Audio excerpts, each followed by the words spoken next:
परमेश्वर पिता का हम धन्यवाद करते हैं आज के दिन के लिए।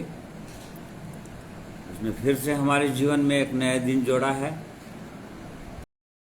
ताकि हम अपने जीवित परमेश्वर की महिमा करें, उसकी आराधना करें और उसके पवित्र नाम को और ऊंचे पर उठाएं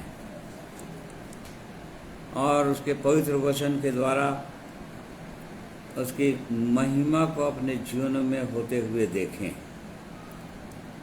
इसलिए जिस परमेश्वर ने लगातार जो अब तक हमारी सहायता किए हैं और करते ही चले आ रहे हैं, अपने पवित्र वचन के द्वारा अपने पवित्र प्रेम को प्रकट करते जा रहे हैं, अपनी सिद्ध इच्छाओं को हमारे जीवन में प्रकट करते आ रहे हैं और लगातार अपने इस अनंत की योजना के अंतर्गत बढ़ाते चले जा रहे हैं। और इस कारण से हम अपने जीवित परमेश्वर का धन्यवाद करते हैं, उसकी स्तुति हो, उसकी तारीफ हो, क्योंकि एकमात्र सच्चा परमेश्वर, अद्वैत अनादि परमेश्वर वही है, प्रभु यीशु मसीह ही है।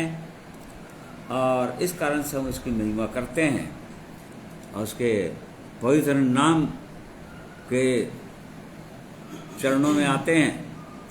इसलिए प्रिय भाइयों और बहनों, आज के दिन में फिर से हम परमेश्वर की महिमा करेंगे और जितने आज के दिन मेरे साथ आप लोग जुड़ रहे हैं, मैं सबों का धन्यवाद करता हूं और सबों को प्रभु यीशु के पवित्र नाम में नमस्कार कहता हूं, जय मसीह कहता हूं। हम में से हर एक की सहायता अगुवाई करें। आइए प्रार्थना करेंगे। प्रेमी परमेश्वर पिता, हम आपका धन्यवाद करते हैं आज के दिन के लिए, समय के लिए, आपकी महाकरुणा और दया के लिए, जिसके कारण से हम आज के दिन को देख पाए। आपकी कृपा, धीरज, सहनशीलता रूपी धन के लिए धन्यवाद करते हैं महान परमेश्वर। हम जानते हैं कि आपकी कृपा हमको मन फिराना सिखाती है, अर्थात प्रभु यीशु को हम देखते हुए चल रहे हैं और जब हम उसको देखते हुए चल रहे हैं तो हर समय हम अपने आप में कुछ न कुछ ऐसी बातें पाते हैं या प्रभु यीशु के समान अपने आप को नहीं पाते हैं। वहाँ पर हमको मन फिराने की आवश्यकता है और यही आपका वचन के द्वारा आप अपने लोगों से अपेक्षा करते हैं।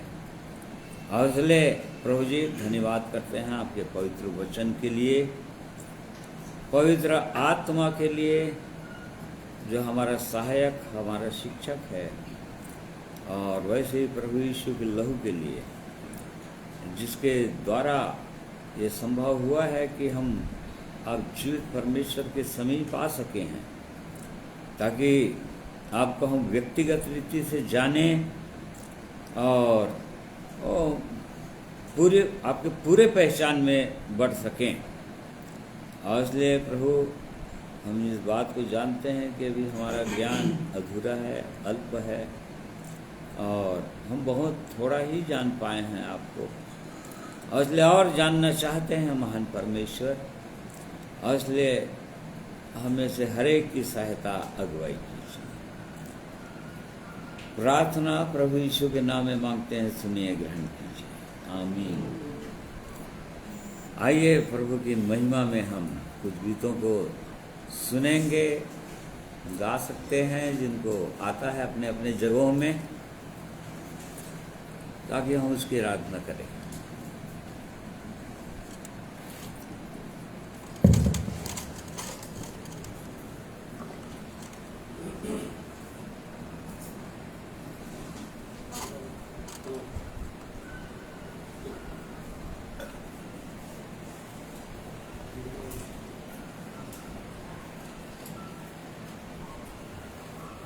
प्रभु यीशु मसीह के नाम से आप सबों को जय मसीह की सलाम कहता हूँ। धन्यवाद करते हैं परमेश्वर पिता का जो हमें लिए चलता है, अपने वचन में संभाला हुआ है, पवित्र आत्मा के द्वारा से सहायता प्रदान किया है।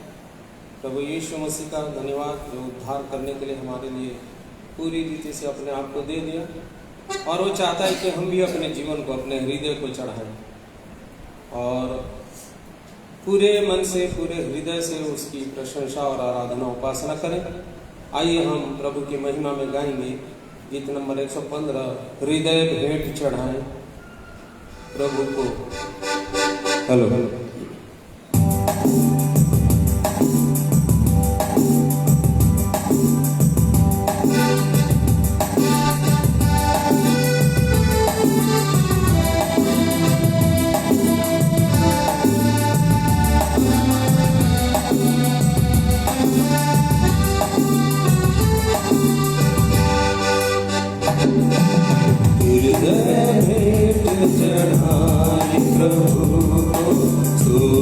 प्रशंसा करें हम सब संग मिलकर,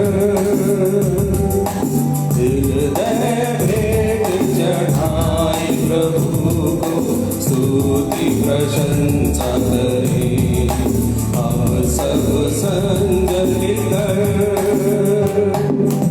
पाप का भार उठाने आया मसीह जग में, पाप का भार उठाने आया मसीह जग में, पापियों के सब पाप मिटाने, पापियों के सब पाप मिटाने जीवन सनातन दिया।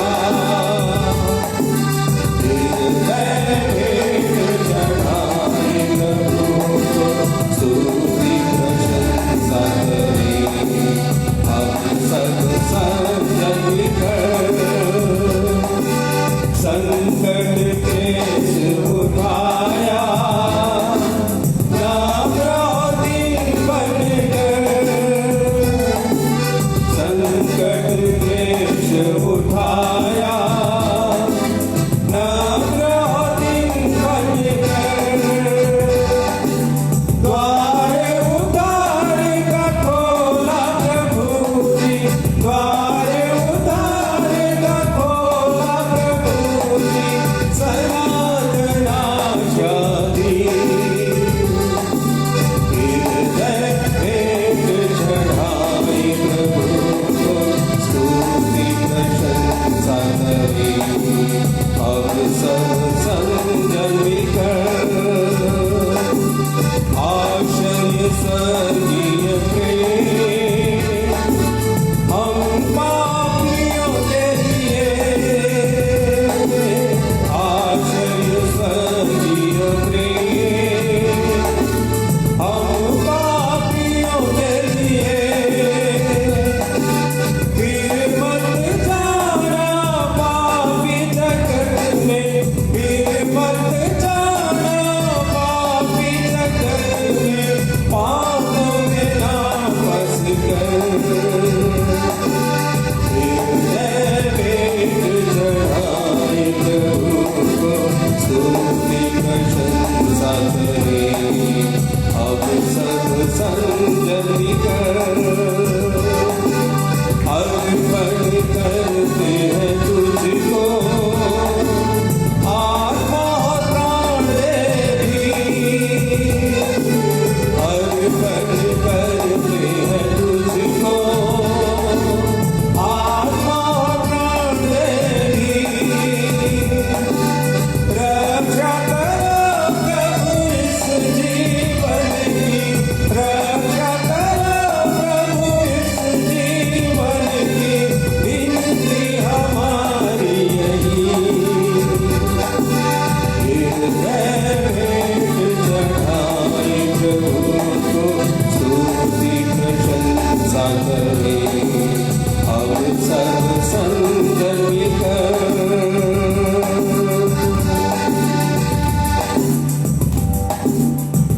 प्रभु की महिमा स्तुति हो। अपने हृदय को चढ़ाते हुए प्रभु की महिमा में आगे बढ़ेंगे और उसकी जल में से, जो जीवन का जल है, उस जल में से हम लोग अपने जीवन के लिए और भी मांगेंगे। क्योंकि वो बहता हुआ एक सोता है, एक नदी है जिसके कई नहर निकले हुए हैं, उसमें से हम भी पी लेकर के उस जल को, जीवन का जल।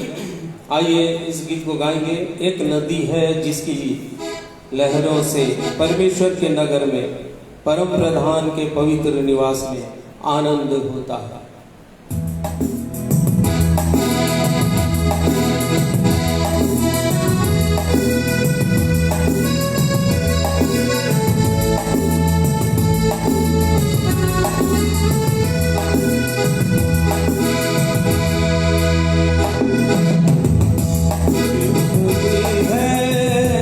जिसकी लहरों से परमेश्वर के नगर में, परम प्रधान के पवित्र निवास में आनंद होता है। परम प्रधान के पवित्र निवास में आनंद होता है। एक नदी है जिसकी लहरों से परमेश्वर के नगर में, परम प्रधान के पवित्र निवास में आनंद होता है। परम प्रधान के पवित्र निवास में आनंद होता है।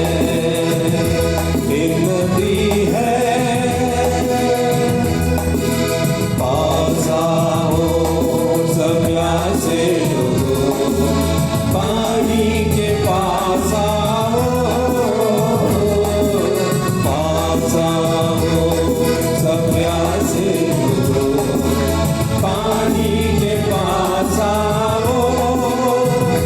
जिसके पास रुपया ना हो, जिसके पास रुपया ना हो, तुम भी आकर मोल लो खाओ।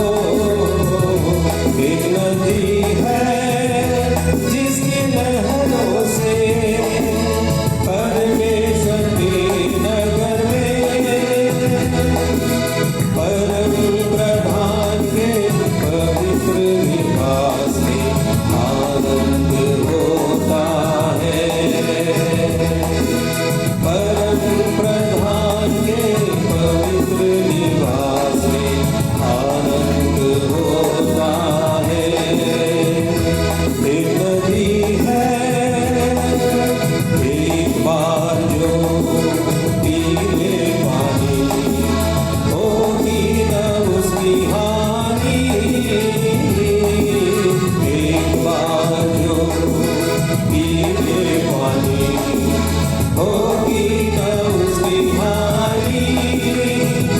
सोता बहे अनंत जीवन, सोता बहे अनंत जीवन, के लिए उमड़ता रहेगा।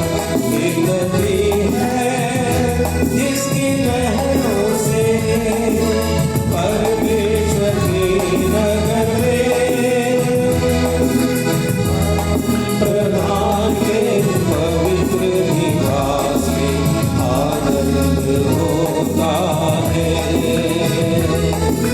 परम प्रधान के पवित्र निवास में आनंद होता है।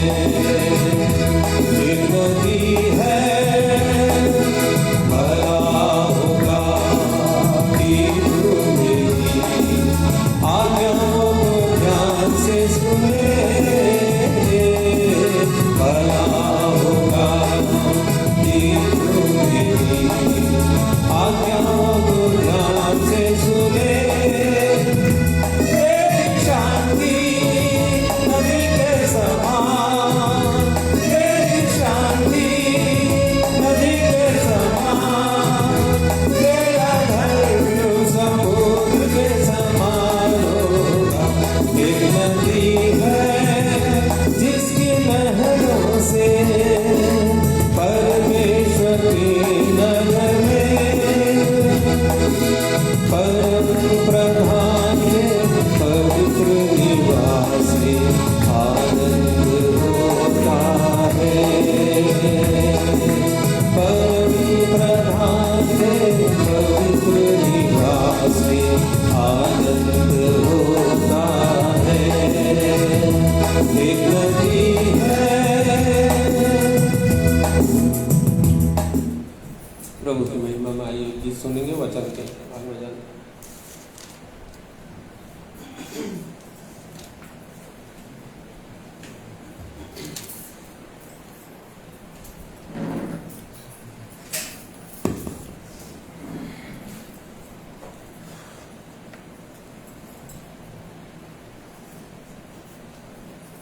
परमेश्वर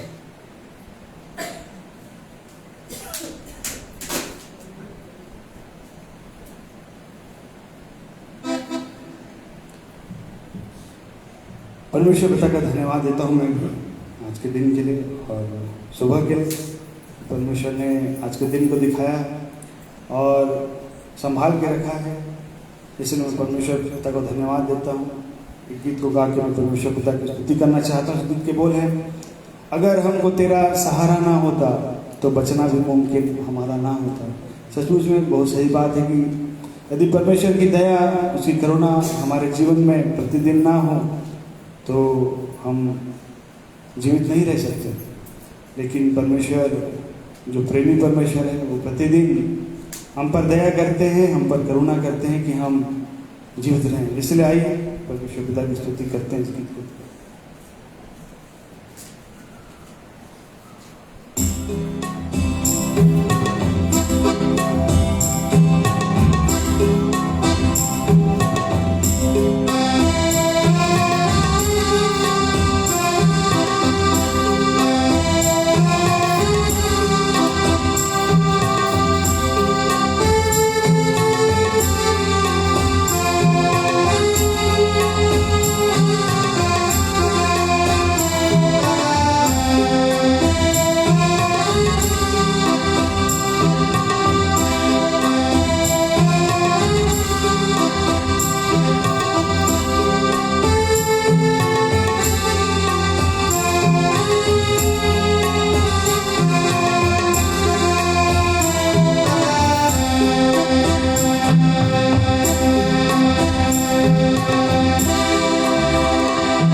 अगर हमको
भी मुमकिन हमारा न होता अगर हमको तेरा सहारा न होता तो बचना भी मुमकिन हमारा न होता अगर हमको तेरा सहारा न होता।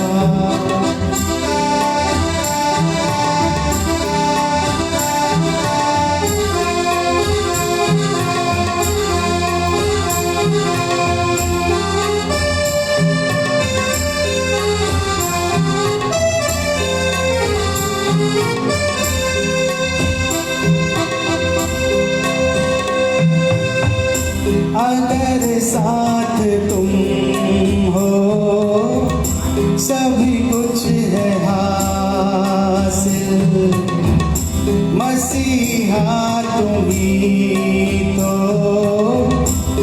हमारी हो मंजिल।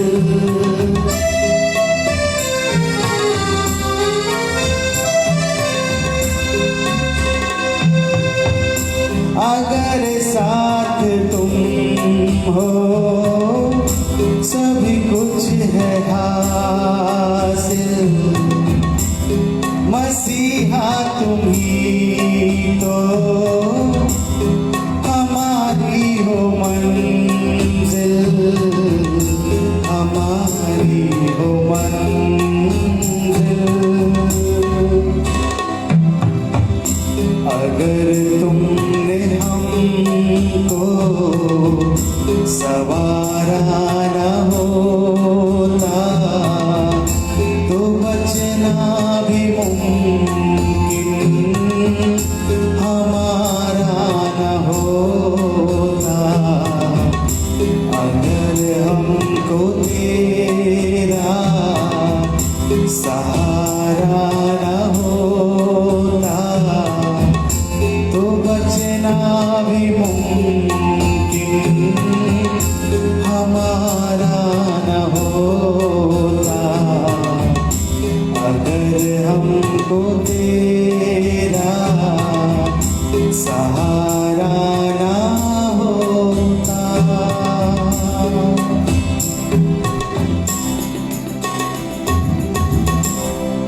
परमेश्वर पिता का धन्यवाद करता हूँ इस गीत के लिए।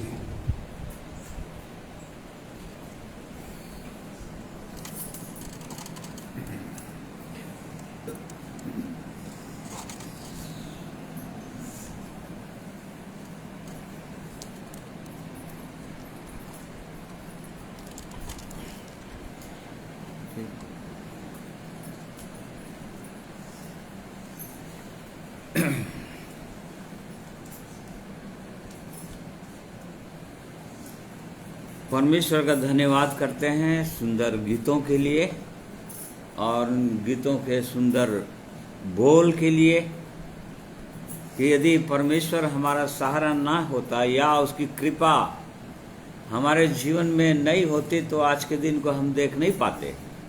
ये सच है और इसलिए परमेश्वर चाहता है कि हम उस जीवित परमेश्वर को अपने स्वामी को जो प्रतिदिन को हमारे जीवन में जोड़ते हैं प्रति पल हमको सांस देते हैं उस परमेश्वर की हम महिमा करें उसको और व्यक्तिगत रीति से हम जानें उसको समझें। ये परमेश्वर की इच्छा है और वो परमेश्वर हमको कह सके कि हाँ ये मेरा जन है। जैसा कि उसने अय्यूब के विषय में कहा इब्राहिम के विषय में कहा याकूब के विषय में कहा मूसा के विषय में कहा उसके भाई बहन को तुमने मेरे जन के विरोध में से बोलने से तुम डरे क्यों नहीं।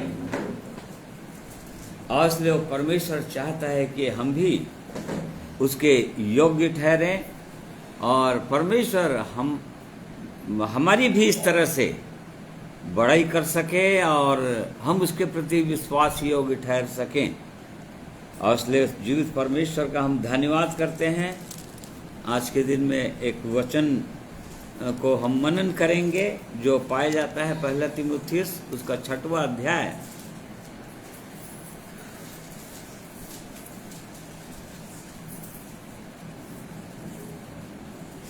उसका 11वां पद। पर हे परमेश्वर के जन, तू इन बातों से भाग और धर्म, भक्ति, विश्वास, प्रेम, धीरज और नम्रता का पीछा कर। हाँ, यहाँ पर पौलुस प्रेरित व्यक्तिगत रीति से तीमुथियुस जिसके विषय में उसने बड़ाई की कलीसियाओं के सामने कि ये मेरा सहकर्मी है, इसमें कोई दोष नहीं, ये और लोगों के समान अपनी भलाई नहीं चाहता परंतु उसके साथ परिश्रम करता है। और वो यहाँ पर कह रहा है कि हे परमेश्वर के जन, तू इन बातों से भाग और धर्म, भक्ति, विश्वास, प्रेम, धीरज और नम्रता का पीछा कर। इस पद के अंदर हम 3 बातों पर ध्यान देंगे, मनन करेंगे। हे परमेश्वर के जन, और फिर उसके बाद पीछा कर, भाग, इन बातों से भाग और पीछा कर। तो हमको जांचना चाहिए अपने जीवन को। यहाँ पर ये बहुत बड़ा कमेंट कर रहा है, रिकमेंडेशन है ये परमेश्वर के इस जन के लिए। और हमको भी जांचना है यदि हम परमेश्वर के जन हैं और तो क्या परमेश्वर हमारे लिए भी ऐसे शब्द बोल सकता है, हे परमेश्वर के जन। क्या हम उसकी दृष्टि में हम परमेश्वर, हम उसके जन हैं? क्या वो कह सकता है? या परमेश्वर के लोग जैसा कि यहाँ पर पौलुस तीमुथियुस को बोल रहा है, क्या इस तरह से हम कहला सकते हैं? ये बहुत बड़ा सम्मान और आदर की बात होता है यदि हम परमेश्वर की दृष्टि में हम ऐसे सम्मानित हों। जैसे कि पिछले समय हमने देखा था कि वो परमेश्वर उनका आदर करता है जो उस परमेश्वर का आदर करते हैं और उनको सम्मान देता है वो परमेश्वर, और लोगों के सामने उदाहरण के रूप में पेश करता है। और इस बात को हमको भी यहाँ पर जानना चाहिए कि उसका हम जन हैं कि नहीं। और बहुत लोगों की बाइबल के अंदर हम गवाहियाँ सुनते हैं, पुराने नियम में, नए नियम में, कि उन्होंने देखकर परमेश्वर के लोगों को पहचान लिया, अनुभव से पहचान लिया, बातचीत करने के द्वारा पहचान लिया और उन्होंने कहा कि ये परमेश्वर का जन है। जैसे कि 1 शमूएल उसका 9 अध्याय उसका 6वां पद पढ़िए। उसने उनसे कहा, सुन, इस नगर में परमेश्वर का एक जन है जिसका बड़ा आदर मान होता है, और जो कुछ वह कहता है वह बिना पूरे हुए नहीं रहता। अब हम ना, बस देखो यहाँ पर ये शमूएल जो नबी था उसके विषय में वो लोग बड़ाई कर रहे हैं वहाँ की कि देखो यहाँ पर एक परमेश्वर का जन है और लोग उसका आदर मान करते हैं। क्यों आदर मान करते हैं? क्योंकि जो कुछ भी वो कहता है वो निष्फल नहीं होता। उसी का 3:19 पद में लिखा हुआ है, जो कुछ भी वो बोल दे परमेश्वर का जन है वो यूं ही व्यर्थ नहीं जाएगा। पढ़िए। शमूएल बड़ा होता गया और यहोवा उसके संग रहा और उसने उसकी कोई भी बात निष्फल होने नहीं दी। हाँ, उसकी कोई भी बातों को वो परमेश्वर निष्फल होने नहीं दिया। भूमि पर गिरने, ऐसा भूमि पर गिरने स्टार। हाँ, मतलब वो यूं ही व्यर्थ होने नहीं दिया, उसकी बातें भूमि पर पड़ने नहीं दिया। कहने का मतलब व्यर्थ नहीं हुआ। उसके काम का, परमेश्वर के काम का, जैसा कि उसने कहा यशायाह नबी के द्वारा 55 उसके 10 पद से आगे, कि जो परमेश्वर के वचन से उसके मुख से निकलेगा यूं ही व्यर्थ नहीं जाएगा, पर जिस उद्देश्य के लिए, जिस कारण से निकलेगा उसको पूरा करेगा। और ये यहाँ पर हम परमेश्वर के इस जन के विषय में हम एक एक की कुछ हम डिटेल नहीं जानेंगे, क्योंकि 3 बातों को हम मनन कर रहे हैं। ये उसके विषय में तो बहुत बातें हैं। वो परमेश्वर से प्रार्थना करता था, परमेश्वर उनकी सुनता था, ये सब लिखा हुआ है। परमेश्वर का नबी था, परमेश्वर अपनी महिमा के लिए उसको इस्तेमाल करता रहा, वो न्यायी था, वो न्याय कर, ये सब बातें हैं जो शमूएल नबी के विषय में हम नहीं सीख रहे हैं या उनके जीवन के बारे में, परंतु परमेश्वर के जन का कुछ जो कैरेक्टर होता है, जो उनका गुण होता है, इन बातों को हम बहुत ही संक्षेप में वो अपन देख रहे हैं, कुछ कुछ बातों को। तो यहाँ पर शमूएल नबी के विषय में उसने ऐसे कहा। फिर उसके बाद पहला राजा 17 अध्याय और उसका 24 पद। स्त्री ने एलिय्याह से कहा, अब मुझे निश्चय हो गया है कि तू परमेश्वर का जन है और यहोवा का जो वचन तेरे मुंह से निकलता है वह सच होता है। हाँ, जो तेरे मुंह से, यहाँ पर वो विधवा बोल रही है, सारपत की विधवा, अब बोल रही कि अब मुझको निश्चय हो गया है। मतलब उसके संग संग रहने के कारण से वो 3-3.5 साल का वहाँ पर अकाल था, और उसके संग संग वो विधवा के संग, उसके बेटे के संग वो रह रहा था। और अब उसको वो जान गई कि ये परमेश्वर का जन है, मुझको निश्चय हो चुका है, क्योंकि जो बातें उसके मुंह से निकलती थी वो पूरा होता है।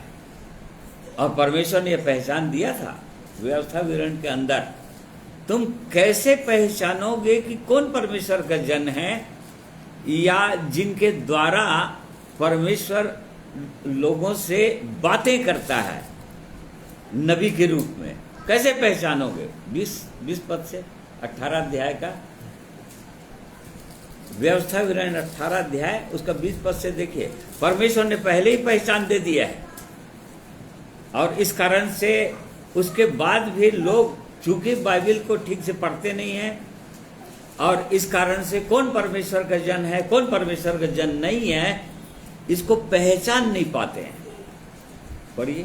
परंतु जो नबी अभिमान करके मेरे नाम से कोई ऐसा वचन कहे जिसकी आज्ञा मैंने उसे ना दी हो, या पराये देवताओं के नाम से कुछ कहे, वह नबी मार डाला जाए। और यदि तू अपने मन में कहे, जो वचन यहोवा ने नहीं कहा उसको हम किस रीति से पहचाने, तो पहचान यह है कि जब कोई नबी यहोवा के नाम से कुछ कहे, तब यदि वह वचन ना घटे और पूरा ना हो जाए, तो वह वचन यहोवा का कहा हुआ नहीं, परंतु उस नबी ने यह बात अभिमान करके कही है, तू उससे भय ना खाना। हाँ, देखो, परमेश्वर पहचान बता दिया था अपनी प्रजा को, इस्राएलियों को, मिस्र देश से निकलते निकलते, क्योंकि वो जानता था कि आगे बहुत सारे, और परमेश्वर जानता था कि बहुत सारे झूठे भविष्यवक्ता होंगे वहाँ पर भी, इस्राएल में झूठे चरवाहे होंगे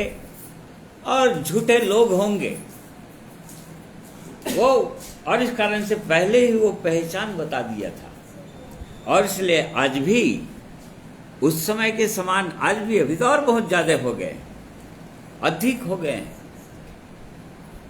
झूठे भविष्यवक्ता, झूठे चरवाहे, जो परमेश्वर के जन कहते हैं, झूठे प्रेरित, जो अपने आप को प्रेरित बोलते हैं, लेकिन प्रेरित होने का कहीं पर भी, उनका कहीं पर भी जरा भी एक पॉइंट में भी गुण दिखता नहीं है। उसके बावजूद भी हजारों लोग आज धोखे में हैं, भटके हुए हैं, क्योंकि पहचान नहीं उनको। प्रभु यीशु ने भी पहचान बता दिया था मत्ती 3 अध्याय के अंदर, कि तुम झूठे भविष्यद्वक्ताओं को पहचान लोगे। तो इसलिए परमेश्वर यहाँ पर पहचानने के लिए बोल रहा है। वो विधवा जो स्त्री थी उसने पहचान लिया था, एलिया जो परमेश्वर का जन था उसको पहचान लिया वो, और उसको निश्चय हो गया एलिया के जीवन के कारण से।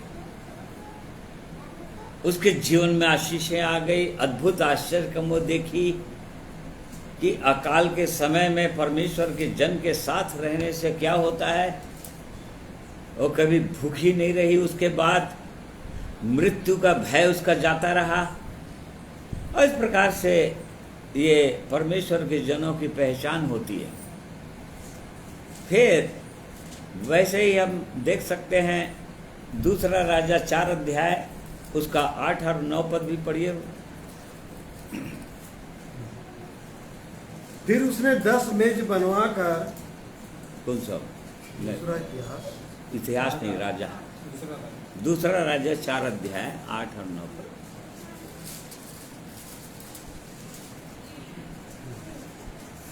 एक दिन की बात है कि एलीशा शुनेम को गया जहाँ एक कुलीन स्त्री थी, और उसने उसे रोटी खाने के लिए विनती करके विवश किया। अतः जब वह उधर से जाता तब वह वहाँ रोटी खाने को उतरता था। उस स्त्री ने अपने पति से कहा, सुन, यह जो बार बार हमारे यहाँ से होकर जाया करता है, वह मुझे परमेश्वर का कोई पवित्र भक्त जान पड़ता है। हाँ, देखिए यहाँ पर एक सुनेमिन है, सुनीम क्या, शुनेम वासी। हाँ, सुनेम वासी एक बहन है, एक स्त्री है।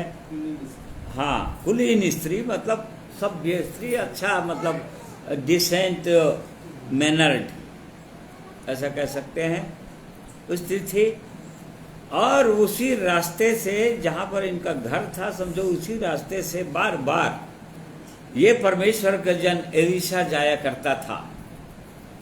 हमने किसी काम से या कोई सेवा के लिए वो जाया करता था लगातार, वो अक्सर वो देखती थी उसको। और तब फिर यहाँ पर जैसे हमने पढ़ा, एक दिन उसने विवश किया कि मेरे घर आए, रोटी खाए और वो तृप्त हो, उसका आदर मान की। और उसके बाद फिर वो चला गया वो, और उसके बाद वो अपने पति से बोली कि एक ये परमेश्वर का जन जो हमारे घर के सामने से बार बार आया जाया करता है, वो मुझको परमेश्वर का कोई भक्त जन जान पड़ता है, परमेश्वर का जन जान पड़ता है।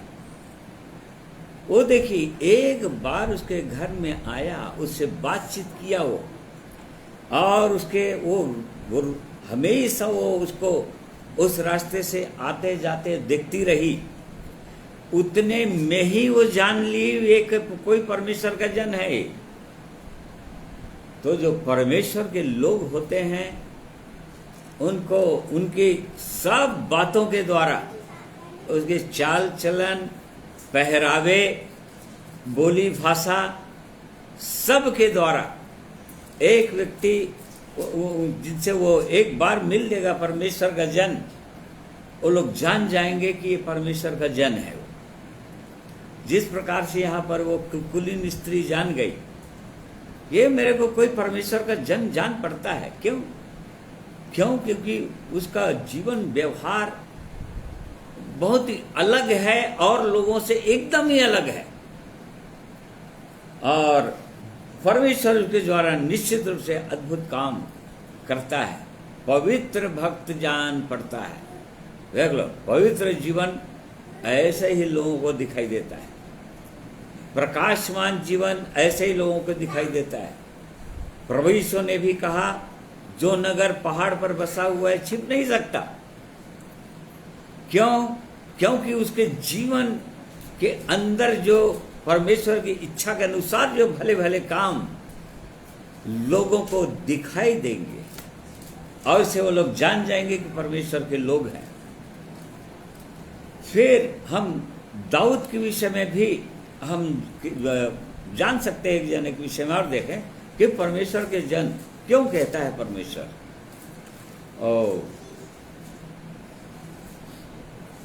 पहला राजा 29 अध्याय, तो पहले राजा है कि नहीं है? हाँ पढ़िए वाला, सॉरी सैमुएल, हाँ पहला सैमुएल 29 अध्याय और उसका 3रा पद पढ़िए। तब फलिश्ती हकीमों ने पूछा, उन इब्रियों का यहाँ क्या काम है? आकीश ने फलिश्ती सरदारों से कहा, क्या वह इस्राएल के राजा शाऊल का कर्मचारी दाऊद नहीं है, जो क्या जाने कितने दिनों से वरन वर्षों से मेरे साथ रहता है, और जब से वह भाग आया तब से आज तक मैंने उसमें कोई दोष नहीं पाया। हाँ देखो, यहाँ पर जो आकीश जो एक राजा का बेटा था, वो 27 अध्याय लिखा है, वो एक राजा का माओ राजा का बेटा था फलिस्तियों का, और दाऊद जो शाऊल राजा का मात्र कर्मचारी था, अभी वो राजा नहीं बना था, वो केवल उसके राज दरबार में वो रखा था शाऊल उसको एक कर्मचारी के रूप में। लोग उसको केवल कर्मचारी के रूप में जान रहे हैं अभी, और उसके विषय में अपने फलिस्तियों का राजा का बेटा था ये आकीश। और तब उन्होंने कहा कि अब युद्ध में जाना है, और उन्होंने इसके विषय में शिकायत किया, ये तो शाऊल का राजा है, वो तो इब्री है, अपने जनों के साथ वो रह रहा है, 600 लोगों के साथ। वो शाऊल राजा के डर से चूंकि वो मारने के लिए कर रहा था, वो भाग गया था और फलिस्ती देश में रह रहा था वो, और ये राजा के बेटा ने शरण दिया था उसको। और तब यहाँ पर वो बोल रहा है, अपन जो मेन चीज जो देखना चाह रहे हैं वो ये है कि जो आकीश ने उसके और बड़े बड़े अधिकारियों से, राजा के अधिकारियों से या मंत्रियों से उसने क्या कहा?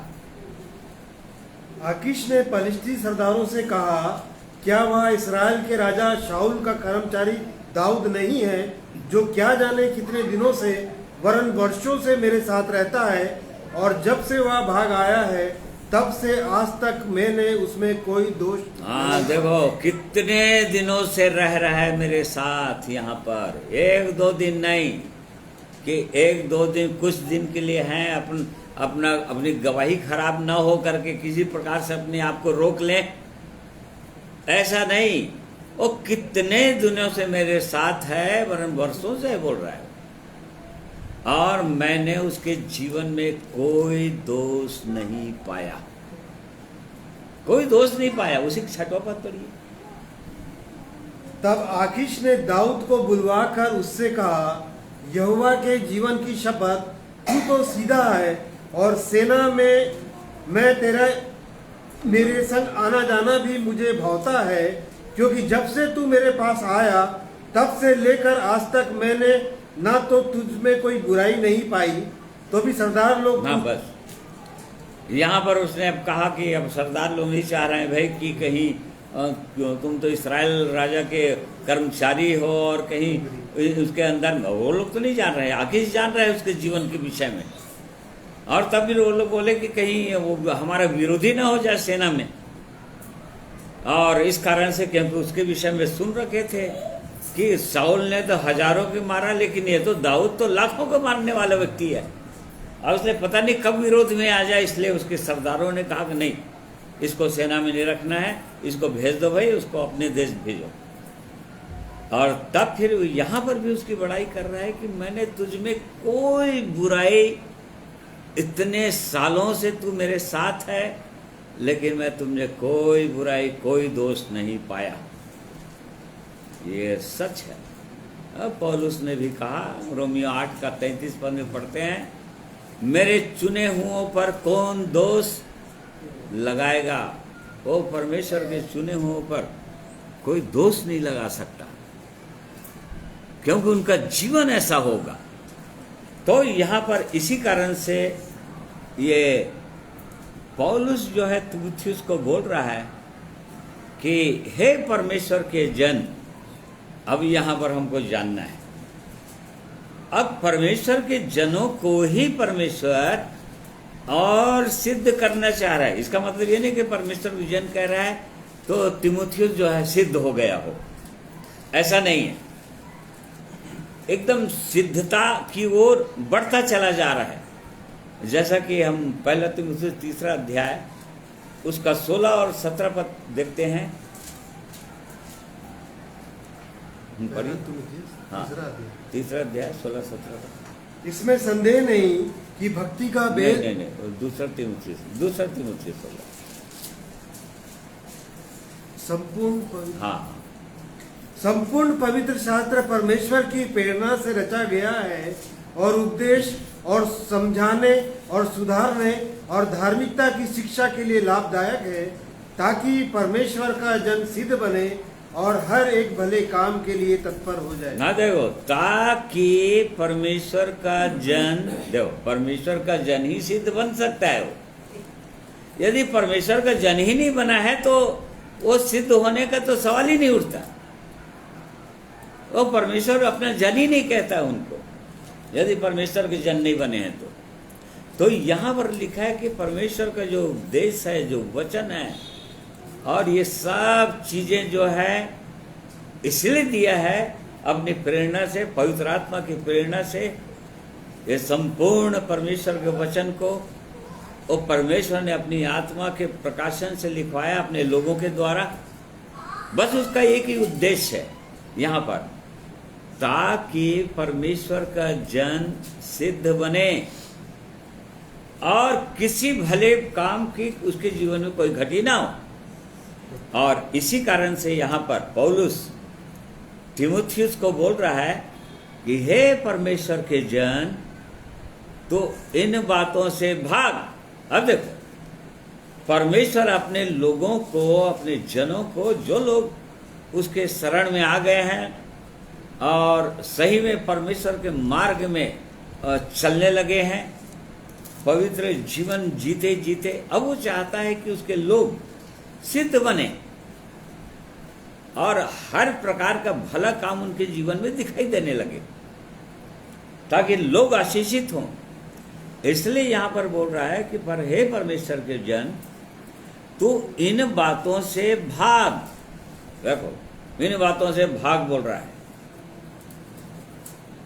मतलब परमेश्वर के जनों को ऐसी कई बातें हैं जिनसे भागने के लिए बोलता है।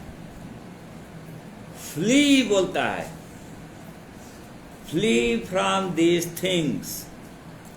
इन बातों से भागना पड़ेगा। भागना पड़ेगा मतलब जैसे कि यहाँ पर कुछ बहुत ज्यादा दुर्घटना हो जाएगा या कुछ तो हो जाएगा, खतरा। इसलिए परमेश्वर बोलता है भागो वहां से। एक व्यक्ति भागता तभी है कहीं से जब उसको आशंका हो जाता है कि यहाँ पर कुछ न कुछ तो खतरा होने वाला है, और इस कारण से उस स्थान को छोड़कर वो भागता है।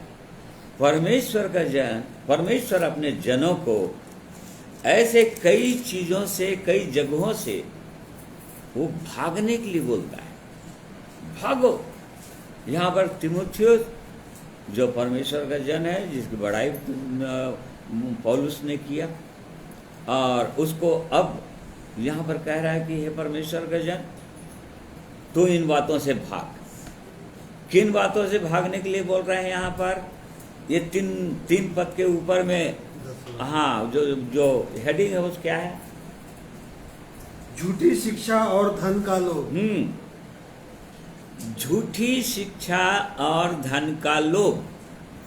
और यहाँ पर बार बार झूठी शिक्षा से दिया है, पूरे अध्याय के अंदर दिया है, 4 अध्याय के ऊपर दिया है।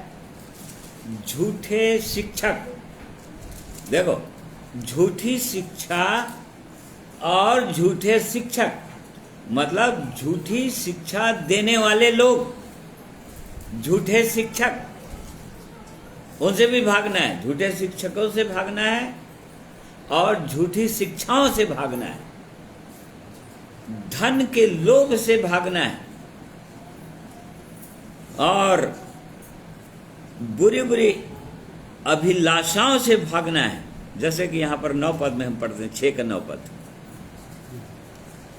पर जो धनी होना चाहते हैं वे ऐसी परीक्षा और फंदे और बहुत से व्यर्थ और हानिकारक लालसाओं में फंसते हैं जो मनुष्यों को बिगाड़ देती है और विनाश के समुद्र में डुबा देती है। हाँ देखो, हानिकारक लालसाओं, वो अंततः यदि इसका पीछा करते हैं लोग, यदि है रुपये का लोभ, रुपया मतलब कोई किसी प्रकार की समस्या नहीं है, चाहे कितना भी धन संपत्ति हो, वो समस्या नहीं है।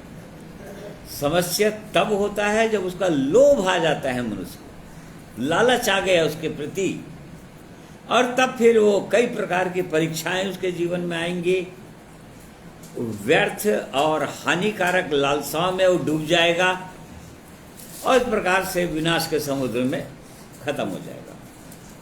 इस कारण से यहाँ पर पौलुस जो है अपने इस जन को, जिसके द्वारा जीवन पाया हुआ है, उसको चिता रहा है, भागने के लिए बोल रहा है। झूठे शिक्षकों से भागो, झूठी शिक्षाओं से भागो, और ऐसी हानिकारक जो लालसाएं, अभिलाषाएं हैं जो शरीर में उठते हैं, उनसे भागो, रुपये का लोभ से भागो।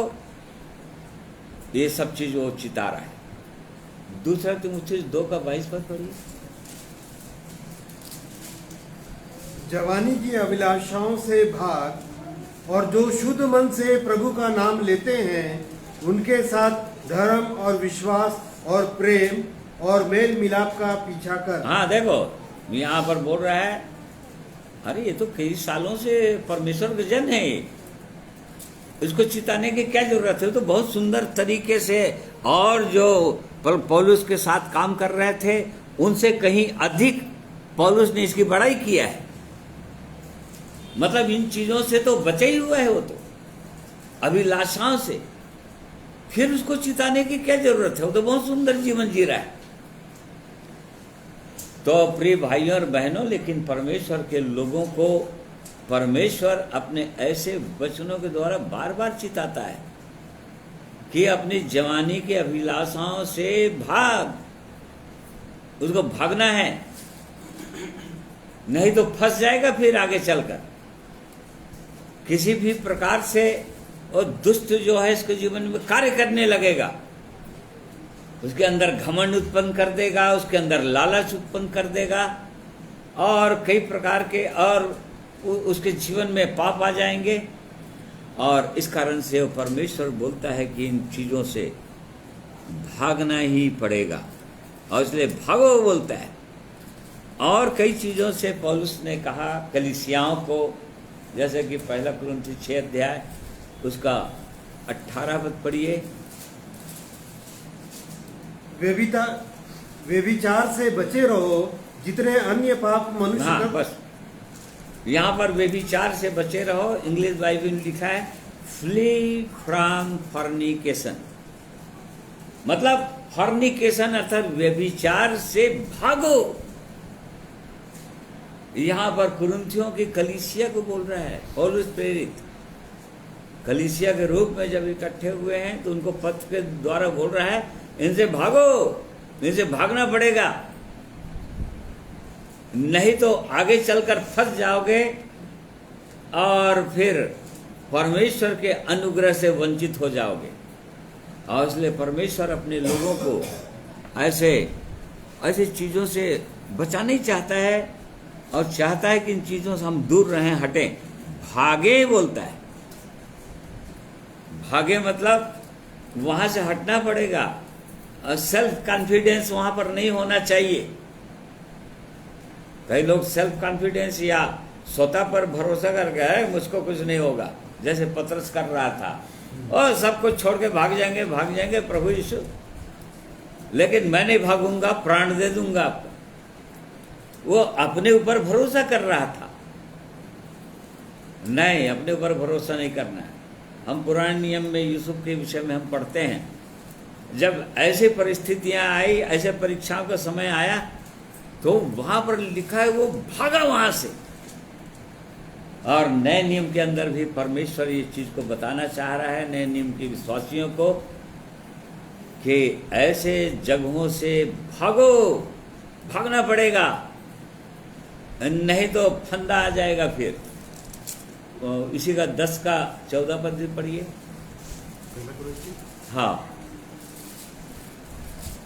इस कारण हे मेरे प्रियो मूर्ति पूजा से बचे रहो। हाँ, यहाँ पर भी जो बचे रहो लिखा है, फ्ली फ्रॉम आइडोलेट्री, मतलब मूर्ति पूजा से भागो, ऐसा बोल रहा है। वहां से भाग नहीं है। कई बार ऐसे जगहों में भाई लोग, बहन लोग, भाई लोग पूछते हैं कैसे हम जा सकते हैं कि नहीं जा सकते हैं। अपन बोलते हैं जा सकते हो, परंतु परमेश्वर का वचन बोलता है हाँ, उनके साथ समझौता नहीं करना, परंतु परमेश्वर का वचन बोलता है उनके बीच में से भागो, नहीं तो परीक्षा में पढ़ सकते हो, फंस सकते हो। नहीं तो वहां पर यदि वहां से नहीं भागोगे तो इसी कारण से परमेश्वर अपने इन वचनों के द्वारा परमेश्वर के जनों को वो चाहता है कि परमेश्वर ने अपने जन के रूप में स्वीकार किया है, और वो चाहता है कि आगे बढ़ें और सिद्धता की ओर आगे बढ़ते चले जाएं और प्रभु यीशु का स्वभाव तक पहुंचते चले जाएं। और इस कारण से उसने इन बातों के विषय में बताया है। और बहुत सारी बातें हैं, वो तो अभी हो नहीं सकेगा लग रहा है। तो हमको इन सब चीज़ों से भागने की आवश्यकता है।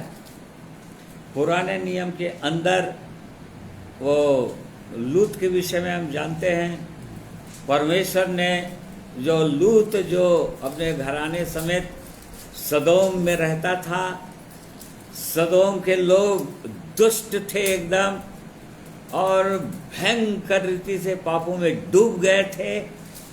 परमेश्वर ने उस नगर को और आसपास के सदोम, अमोरा, सबोयिम और इन सब चीज़ों को नाश करना चाह रहा था, आग से जलाना चाह रहा था, परंतु इब्राहिम की प्रार्थना के कारण, क्योंकि इब्राहिम का भतीजा था लूत और उसके घराने को परमेश्वर बचाना चाह रहा था। इब्राहिम की विनती के कारण, और वैसा लूत के जीवन में ऐसा कुछ दिखता नहीं है कि वो बहुत वो ऐसा पवित्र जीवन जीता रहा होगा, परंतु इब्राहिम की प्रार्थना के कारण उनको बताना चाहा। और तब वो 20 पद से पढ़ा वाला 19 अध्याय का, उत्पत्ति 19 अध्याय का, देख वह नगर ऐसा निकट है कि मैं वहां से भाग सकता हूँ। उसके ऊपर से पढ़ो। हाँ, 14 पद से पढ़ लो। जब लूत ने निकलकर अपने दामादों को, जिनके साथ उसकी बेटियां की सगाई हो गई थी, समझा के कहा, उठो, इस स्थान से निकल चलो, क्योंकि यहोवा इस नगर को नष्ट करने पर है।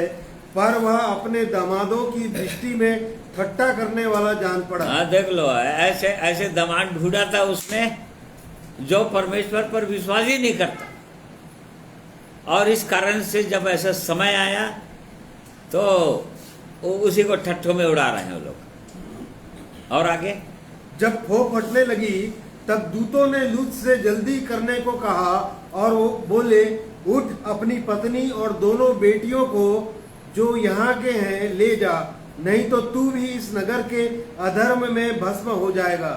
पर वह विलंब करता रहा। इस पर उन पुरुषों ने उसका और उसकी पत्नी और दोनों बेटियों के हाथ पकड़े, क्योंकि यहोवा की दया उस पर थी, और उनको निकाल कर नगर के बाहर कर दिया। हाँ, और आगे, और ऐसा हुआ कि जब उन्होंने उनको बाहर निकाला तब कहा, अपना प्राण लेकर भाग जा, पीछे की ओर ना ताकना और तराई भर में ना ठहरना, उस पहाड़ पर भाग जाना नहीं तो तू भी भस्म हो जाएगा। हाँ, देखो परमेश्वर ने कहा अपने दूतों के द्वारा, एक तो निकलना नहीं चाह रहे थे, वो लूत भी नहीं निकलना चाह रहा था। वो सदोम का मोह और जो भी संपत्ति उसने इकट्ठा किया रहा होगा, सोना चांदी और जो भी, उसको छोड़ना नहीं चाह रहा था। परंतु परमेश्वर की दया के कारण से दूतों ने उनको हाथ पकड़कर उनको निकाला वहां से, इससे पहले कि वो लोग नाश हो जाएं। और उसके बाद कहा कि यहां से भाग जा और पीछे की ओर मुड़ना ही नहीं, देखना ही मत। फिर सदोम का देखना मतलब सदोम में जो संपत्ति तूने इकट्ठा किया है उसकी उन सब चीजों की लालच नहीं करना, और एकदम भाग जा उसने बोला। और वो भागा, यद्यपि हम जानते हैं कि उसकी पत्नी जो है पीछे लौटकर देख ही लिया और नमक का खंभा बन गई और हमारे लिए दृष्टांत बन गई, परंतु वो यहाँ पर भागा। ऐसे ही वो परमेश्वर चाहता है कि उसके लोग ऐसे बहुत चीज़ों से, बहुत वस्तुओं से, बहुत जगहों से, जहाँ पर विनाश का जगह है या जहाँ पर परीक्षाएं आ सकती है, पड़ सकती है, हानिकारक परीक्षाएं जिसमें फंस सकते हैं, ऐसे जगहों से अपने जनों को वो भागने के लिए बोलता है। वहां से निकल कर भागो, और नहीं तो तुम भी नाश हो जाओगे, तुम भी आग का राख बन जाओगे आग में। और तब फिर वो भागा तो वो बच गया। और वो चाहता है कि ऐसे ही परमेश्वर के लोग भागे जाएं। एक वचन और पढ़ते हैं, एक दो वचन। यशायाह 48 अध्याय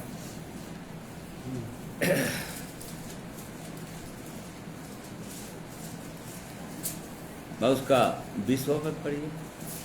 बेबीलोन में से निकल जाओ, कसादियों के बीच में से भाग जाओ, जय जयकार करते हुए इस बात का प्रचार करके सुनाओ, पृथ्वी की छोर तक इसकी चर्चा फैलाओ, कहते जाओ यहोवा ने अपने दास याकूब को छुड़ा लिया है। हाँ, देखो यहाँ पर परमेश्वर अपने लोगों को बोल रहा था कि मिक्सअप मत हो अन्य जातियों के साथ, या बेबीलोन बोल रहा है यहाँ, बाबुल के साथ समझौता मत करो।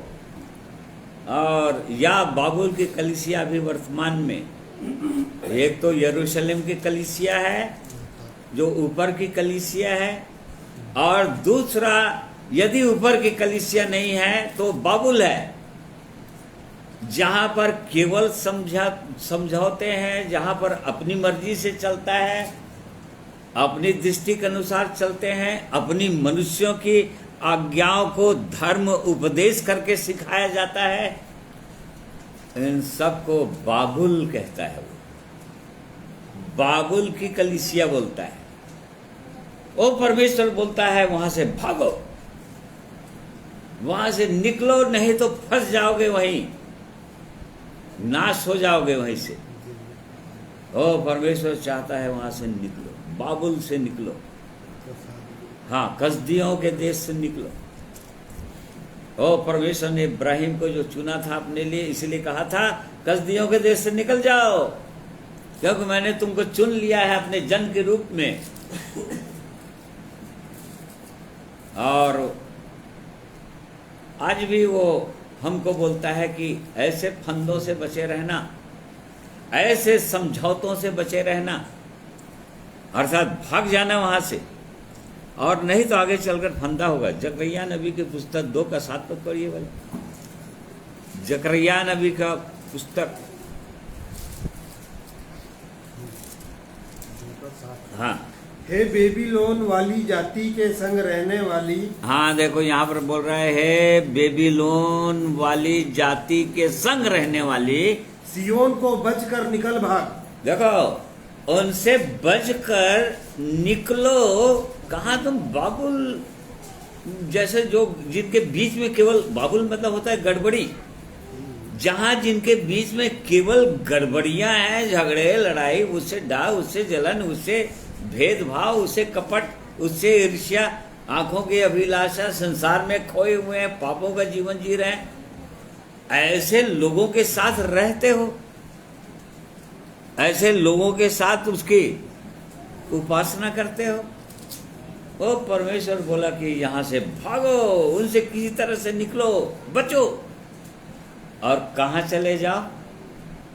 सियोन को चले जाओ। हाँ, बचकर वो सियोन, वो सियोन पर्वत है जो परमेश्वर के लोगों का उदाहरण या जीवित कलीसिया, यरूशलेम की कलीसिया का दर्शन है सियोन। वहां पर भागो, वहां से निकलो, वहां से भागो, बचकर भागो। और नहीं तो फिर बाबुल तो नाश होने ही वाला है। अभी प्रकाशित वाक्य में हम पढ़ते हैं, और नाश हुआ बाबुल, नाश हुआ, 18 अध्याय में दिया हुआ है। वो तो बाबुल नाश होने वाला है, उन्हीं के साथ तुम भी नाश हो जाओगे। जिस प्रकार से परमेश्वर के दूतों ने लूत को कहा था जल्दी फुर्ती करो, वो विलंब भी करता रहा। तो ऐसा भागने के लिए बोलता है परमेश्वर, निकलने के लिए बोलता है अपने लोगों को, बचें और आगे आए, परमेश्वर की इच्छा में और आगे आए और आगे बढ़ें, सिद्ध बने, सचमुच में परमेश्वर के लोग कहलाएं, परमेश्वर के जन कहलाएं, परमेश्वर जिनकी प्रशंसा कर सके, परमेश्वर की कमेंडेशन को प्राप्त करें, उसका आदर को प्राप्त करें। वो परमेश्वर हमारी प्रशंसा करना चाहते हैं, वो अपने लोगों को महिमा देना चाहते हैं और उठाना चाहते हैं वो परमेश्वर। और इस कारण से वो चाहते हैं कि हम वहां से भागें, निकले वहां से। और वहां से भागना है। और कई ठो वचन है इससे संबंधित, बहुत सारे वचन हैं। वहां से भागना है, लेकिन वो परमेश्वर बोलता है कि वहां से भागो और उसको कंप्लीट कर ही देते हैं, वो 10 मिनट लगेगा। तो वहां से भागना है। एक वचन और इससे संबंधित हम पढ़ेंगे, यूहन्ना 10 अध्याय उसका 5वां पद।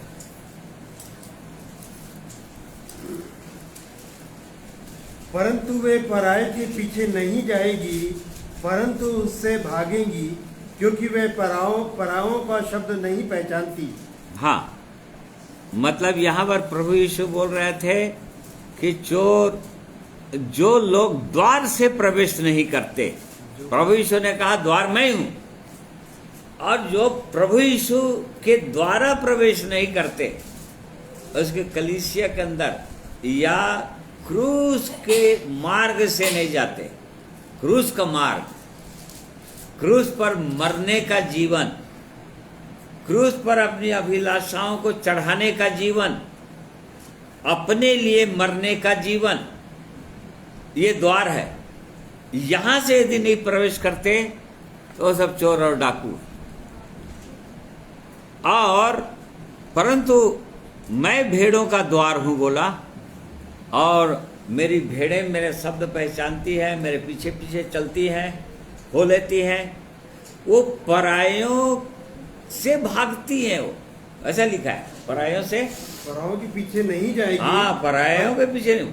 परंतु पराय मतलब जो प्रभु यीशु के विपरीत है, या प्रभु यीशु की शिक्षाओं से एकदम विपरीत है, जो प्रभु यीशु के पीछे पीछे या प्रभु यीशु का क्रूस लेकर, अपना अपना क्रूस लेकर नहीं चल रहे हैं, उनसे भागती हैं बोल रहा है। प्रभु यीशु की जो भेड़ें जो हैं वो पहचान लेती हैं, क्योंकि अपने चरवाहे के शब्द को बहुत अच्छे से पहचानती हैं, उसकी आवाज़ को लगातार सुन सुन के अभ्यस्त हो गई है, और इसलिए जरा भी दूसरा आवाज उनके कानों में आता है पहचान लेती है। ये तो पराये की पहचान है, वो पराये की शब्द है। मेरे प्रभु यीशु मेरे चरवाहे की आवाज नहीं है ये, और तब फिर उससे भाग जाती है। तो ऐसा भागने के लिए बोलता है परमेश्वर, इनसे भागो, ओ क्रोध से भागो बोला यूहन्ना बपतिस्मा देने वाले ने फरीसियों को, और परमेश्वर के कोर्स जो लोग अपने आप को धर्मी ठहराते हैं ऐसे लोगों को, और मन फिराओ और तब फिराओ। तो इस प्रकार से यहाँ पर हम तीन चीजों को देख रहे थे कि परमेश्वर का जन यदि हम हैं, हमको जांचना है, यदि हम हैं परमेश्वर के जन तो दूसरों को नहीं बोल रहा है वो, क्योंकि दूसरे तो कहाँ भागेंगे, वो तो शैतान की गुलामी में फंसे हुए हैं, वो लोग कहाँ से भाग सकेंगे, वो तो भाग ही नहीं सकते, उनके लिए वचन है ही नहीं। तो यदि परमेश्वर के जन है तो उनके लिए है, और इसलिए हमको अपने आप को जैसा हमने वचनों में देखा उसके अनुसार से जांचना चाहिए कि हम यदि परमेश्वर के जन हैं तो इन चीजों से हमको भागना है, और इन चीजों से भाग, और उसी को फिर पढ़िए 11 का। है परमेश्वर के जन, तू इन बातों से भाग और धर्म, भक्ति, विश्वास, प्रेम, धीरज और नम्रता का पीछा कर। हाँ, भाग और इन चीजों का पीछा कर। पीछा कर मतलब परस्यू, मतलब दौड़, वहां से उस जगह से भाग, और पीछा कर मतलब पीछा कर कहने का पकड़, मतलब वो भी भागने वाला है, वो भी जा रहा है। हाँ, ये इसको पकड़। हाँ, मतलब उसके लिए दौड़ कर उस चीज को पकड़ना पड़ेगा। वो हमेशा तुम्हारे लिए वहां पर रहेगा। हम जब चाहें तब हम पा लेंगे उसको, या जब हमारी मर्जी आएगा तब हम परमेश्वर की इच्छा के अनुसार हम चल लेंगे, या उसको हम पा लेंगे वो आनंद शांति को, वो हमारे ऊपर है। ऐसा बिल्कुल नहीं है। परस्यू ऐसा बोलो, इंग्लिश में परस्यू मतलब पीछा कर, भाग और पीछा कर उसका। तो किन किन चीजों से पीछा करना है यहाँ पर बोल रहा है? धर्म, हाँ, धर्म, भक्ति, विश्वास, प्रेम, धीरज, नम्रता का पीछा कर। इन सब चीजों का पीछा करना है एक विश्वासी को। अपने जीवन में देखना है कि क्या परमेश्वर की धार्मिकता मेरे जीवन में है, क्या परमेश्वर का धर्म मेरे जीवन में है, उसकी धार्मिकता है, उसकी पवित्रता है, क्या वो विश्वास है मेरे अंदर। विश्वास का पीछा कर। पौलुस ने कहा मैंने विश्वास की रखवाली किया है, मतलब वो विश्वास बना ही रहेगा ऐसा नहीं है। एक बार विश्वास किया उसके बाद निश्चिंत रहो, ऐसा नहीं है। उसको उसकी रखवाली करना पड़ेगा। कहीं विश्वास छूट तो नहीं जा रहा है कहीं, या कोई दूसरी चीजों पर विश्वास तो नहीं हो जा रहा है, और किसी की आवाज को सुन सुन के उन पर विश्वास तो नहीं हो जा रहा है। इन सब चीजों से इन चीजों से भागना पड़ेगा। परमेश्वर ने कहा इन चीजों से भागो। दूसरा तीमुथियुस 2:22 भी पढ़िए। जवानी की अभिलाषाओं से भाग, से भाग, और जो शुद्ध मन से प्रभु का नाम लेते हैं उनके साथ धर्म और विश्वास और प्रेम और मेल मिलाप का पीछा कर। हाँ, यहाँ पर एक चीज और एक शब्द और जो मेल मिलाप। किनके साथ? जो शुद्ध मन से उस जीवित परमेश्वर की उपासना करते हैं, उसका नाम लेते हैं, जिनका हृदय प्रभु यीशु के लहू से धुला हुआ है, शुद्ध हो गया है, पापों से, अंधकार के जीवन से परमेश्वर ने उनको निकाल दिया है। ऐसे लोगों के साथ पीछा कर। धर्म का, विश्वास का, प्रेम का, आनंद का, मेल मिलाप का, इन सब चीजों का पीछा करना है। किनके साथ मिलकर? परमेश्वर के जो लोग हैं, जिनके पास ऐसा सुंदर जीवन है, उनके संग मिलकर, उनकी संगति में रहकर इन चीजों का पीछा कर, और तभी वो मिलेगा, नहीं तो मिलने वाला नहीं है। क्योंकि बुद्धिमान की संगति कर, तब बुद्धि मिल जाएगी, बोलता है। हाँ, नहीं तो मूर्खों की संगति करेगा तो क्या मिलेगा? मूर्खता ही मिलेगा और कुछ नहीं मिलेगा। इसलिए परमेश्वर बोलता है कि जो शुद्ध मन से परमेश्वर का नाम लेते हैं या परमेश्वर की आराधना करते हैं, जिनका हृदय शुद्ध है, ऐसे लोगों के संग मिलकर इन सब चीजों का पीछा कर, उनको पकड़ ले, पीछा कर, पकड़ ले, उसको ले ले, वही आनंद को ले ले, वही शांति को ले ले, वही मेल मिलाप को ले ले। ऐसा बोलता है परमेश्वर। रोमियो 14 अध्याय उसका 17-19 पद पढ़िए। इसलिए हम उन बातों में लगे रहें जिनसे मेल मिलाप और एक दूसरे का सुधार हो। हाँ, इसलिए बोल रहा है, मतलब उसके ऊपर और कुछ बोल रहा है। क्या बोल रहा है? 17 पद से पढ़िए।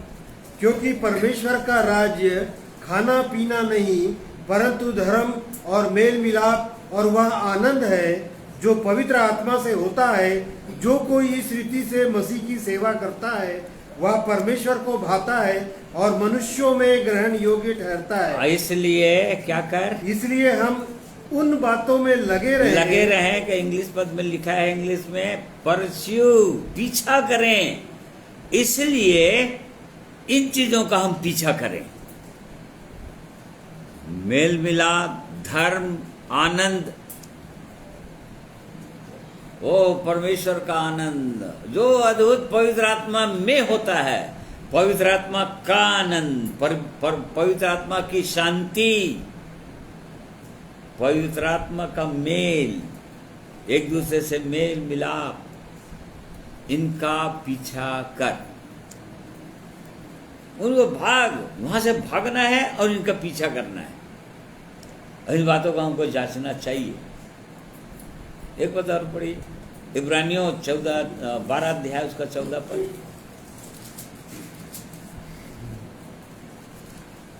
सबसे मेल मिलाप रखो और उस पवित्रता के खोजी हो जिसके बिना कोई प्रभु को कदापि ना देखेगा। हाँ, उस पवित्रता के खोजी हो।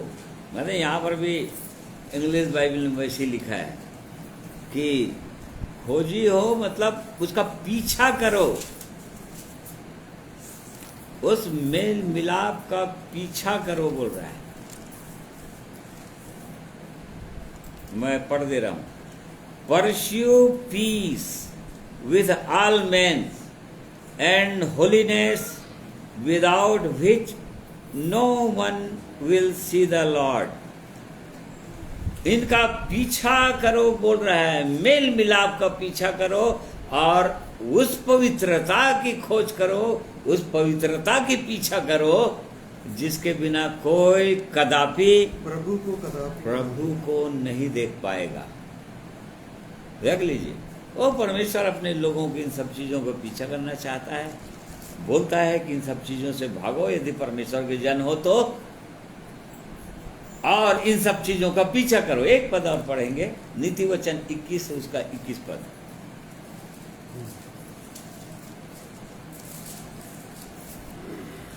जो धर्म और कृपा का पीछा करता है वह जीवन, धर्म और महिमा भी पाता है। हाँ, जो धर्म अर्थात धार्मिकता, परमेश्वर की धार्मिकता, जहाँ भी धर्म लिखा है वो परमेश्वर की धार्मिकता है।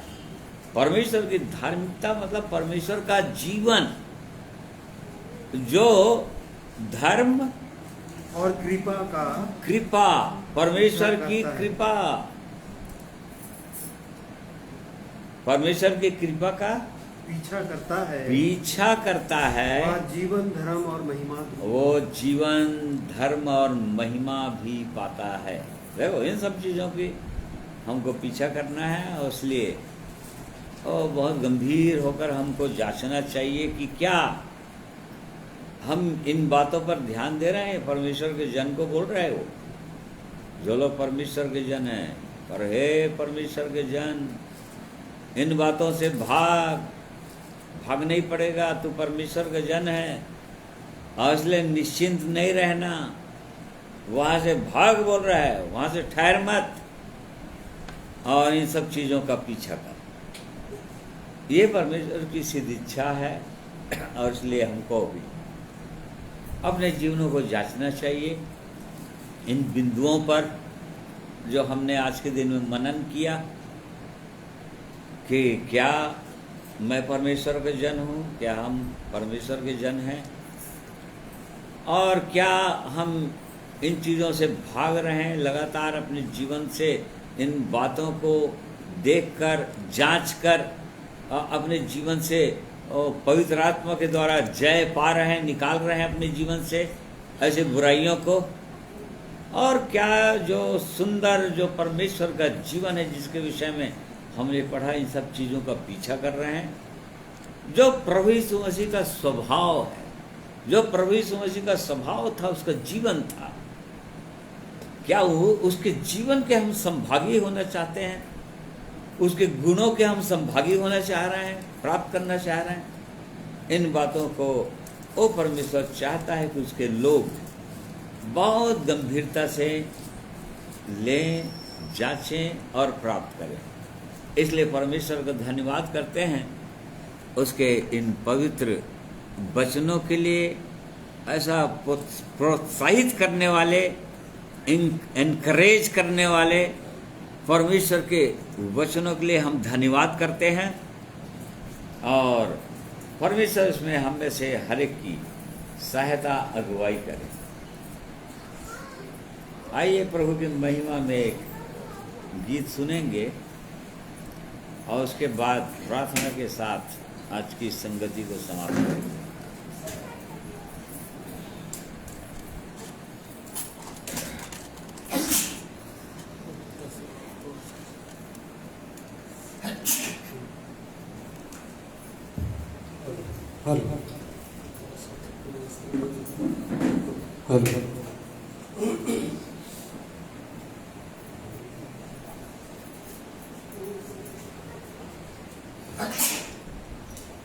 प्रभु की महिमा हो, स्तुति हो सुंदर वचन के लिए, जबकि परमेश्वर चाहता है, वचन के द्वारा से हमें सिखाता है कि हम बहुत सारी बातों से भागें और सियोन की ओर जाएं। उसमें से एक बात और भी जुड़ा था। प्रभु चाहता है कि उन वचनों को मैं बोलो, एक हमारे शरीर में एक अंग है जो हमको भी नुकसान पहुंचाता है और सामने वालों को भी नुकसान पहुंचाता है। छोटा सा अंग है, क्या है? जी। तो हमारी बोली भाषा जो सारे संसार में आग लगा देती है, बोलता है, उस पर आधारित एक गीत है। जैसे मत्ती रचित सुसमाचार में लिखता है 12:36 में कि उसकी चौकसी करना है हमको अपने जीभ की। यदि इफिसी में जाएंगे तो इफिसी में भी लिखा है। तो हमारी जो बोली और हमारी भाषा है उसका भी प्रभु लेखा लेने वाला है। तो हमको कैसे बोलना है उसकी भी हमको सावधानी से चिंता करना है। ऐसा न हो कि हम कुछ बोलें और उसकी वजह से विनाश में चले जाएं। तो प्रभु जब हम बोलें, चाहता है प्रभु कि हम जब बोलें तो सामने वाले को क्या मिले? जीवन मिले, आशीष मिले। और इसलिए हमारी बोली और भाषा कैसे हो? सुहावनी। गंदे बात बोलने से भी भागें। कई प्रकार से लोग जहाँ थोड़ा सा टेंशन होता है तो बातें ऊंची आवाज में करने लग जाते हैं, यहाँ से भी भागने के लिए बोलता है। क्योंकि सबसे नज़दीक कोई चीज़ होता है ना, तो ये हमारी जुबान होती है जिसको हम लोग इस्तेमाल करते हैं। कुछ होता है घर में हो, चाहे पति पत्नी के साथ हो, चाहे बाल बच्चों के साथ हो, सबसे पहले हमारा क्या चलता है? पैर हाथ बाल में चलता है, लेकिन क्या चलता है? मुंह चलता है, जीभ चलता है। और उसी के द्वारा से हम अगर उसको उसके गलत इस्तेमाल से न भागें तो हमारा जीवन नुकसान में पड़ सकता है। आइए इस गीत को सुनिए।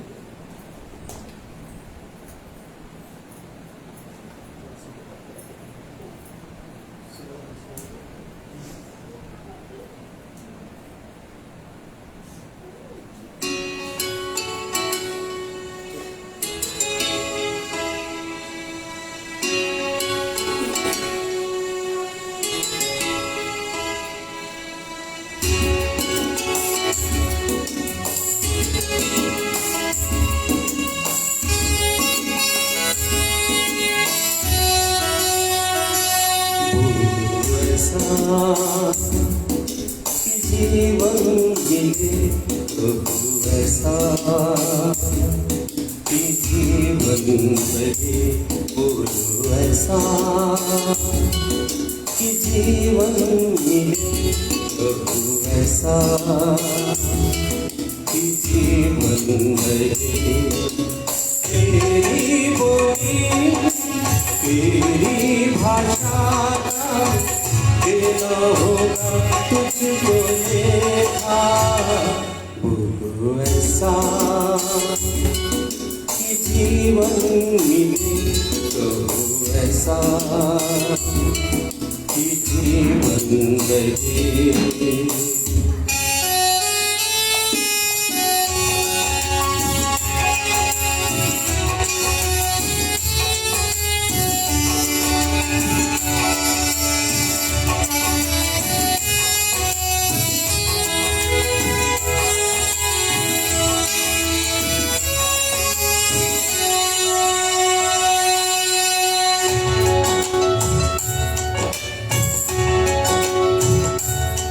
सलोना तो वचन तुम्हारा, जैसा हो शब्द यहोवा का। सलोना तो वचन तुम्हारा, जैसा हो शब्द यहोवा का। क्यों ही धन्य है वो मनुष्य जो दुष्टों की युक्ति पर चलता नहीं, भटका करने वालों की मंडली में जो मनुष्य बैठा ही नहीं। बोलो ऐसा कि जीवन मिले तो ऐसा, कि जीवन रहे।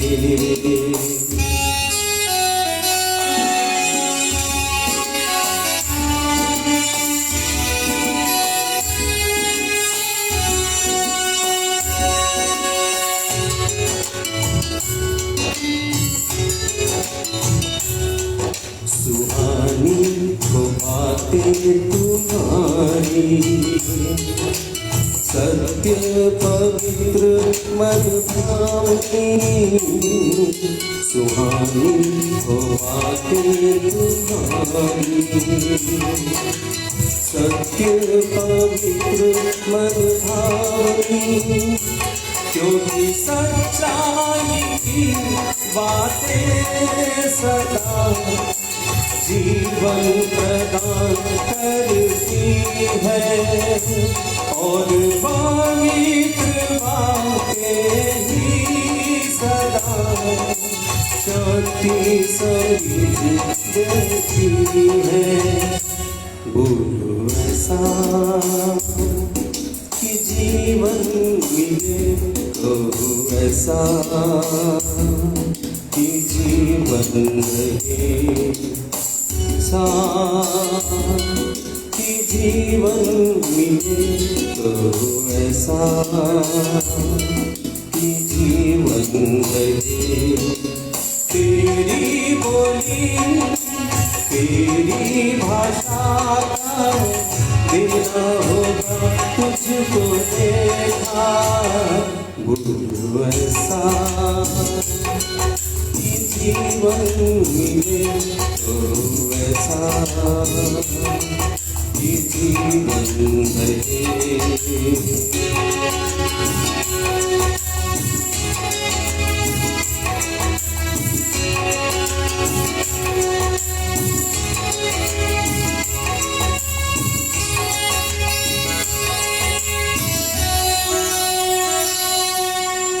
प्रभु की महिमा हो, सचमुच में हमारी बोली भाषा ऐसा हो जिससे दूसरों को जीवन मिल सके। परमेश्वर की महिमा।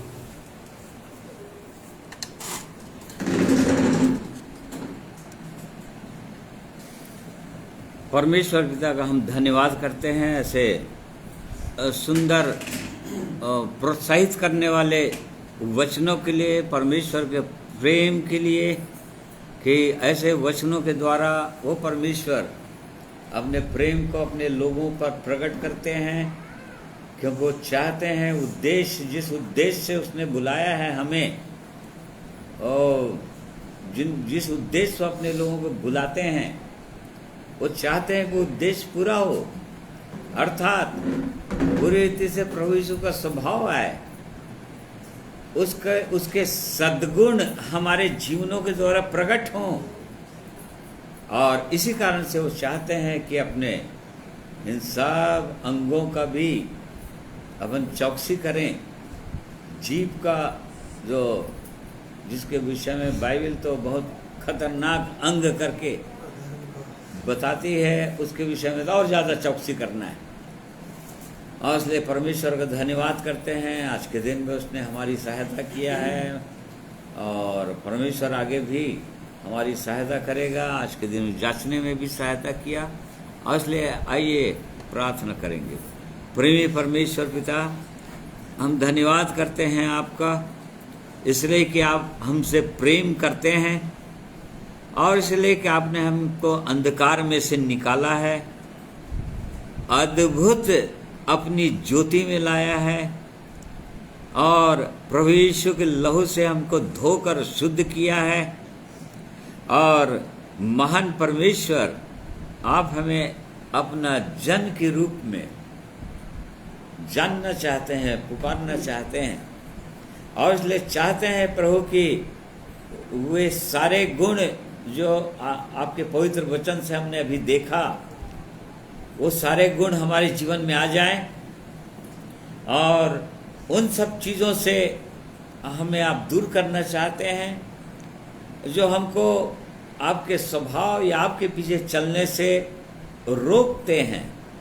अंधकार की बातें हैं, शैतान की बातें हैं, और इसलिए हम आपके अद्भुत महान योजना के लिए, आपके प्रेम के लिए, आपके पवित्र वचन के लिए धन्यवाद करते हैं महान परमेश्वर। आज के दिन में आपने आपके पवित्र वचन को बोलने में मेरी सहायता किया, और वैसे ही हम में से हर एक की सहायता किया कि हम आपके पवित्र वचन को सुन सके, और निश्चित रूप से प्रभु हम आशीषित हुए। और आप चाहते हैं प्रभु कि हम और भी गंभीर हों, और जिन जिन चीज़ों का हमको पीछा करना है, हमको पा लेना है पूरी रीति से, उनको हम पाने पाएं, और वो चीज़ें हमारे जीवन में आ जाएं जो स्वर्गीय बातें हैं। और यही आपकी सिद्ध इच्छा और मनसा है। और इसलिए अब तक के समय के लिए धन्यवाद करते हैं।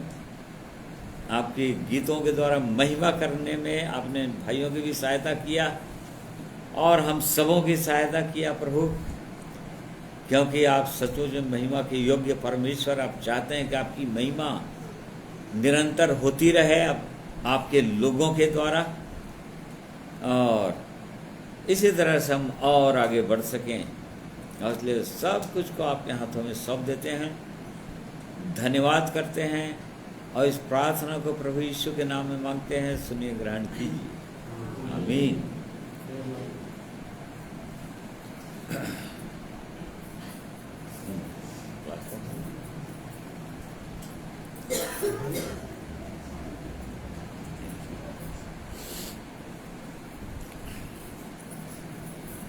तो प्रिय भाइयों बहनों, आप सबों का मैं हृदय से धन्यवाद करता हूँ।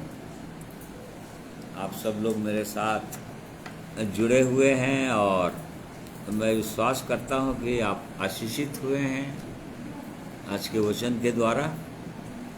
परमेश्वर और भी आपकी सहायता करें, पवित्र आत्मा के द्वारा अगुवाई करें, और जहाँ तक वो हमको ले जाना चाहते हैं वहाँ तक पहुँचाएं। और इसलिए एक बार फिर से मैं आप सबों को नमस्कार कहता हूँ, जय मसीह कहता हूँ। परमेश्वर हर एक को आज के दिन में आशीषित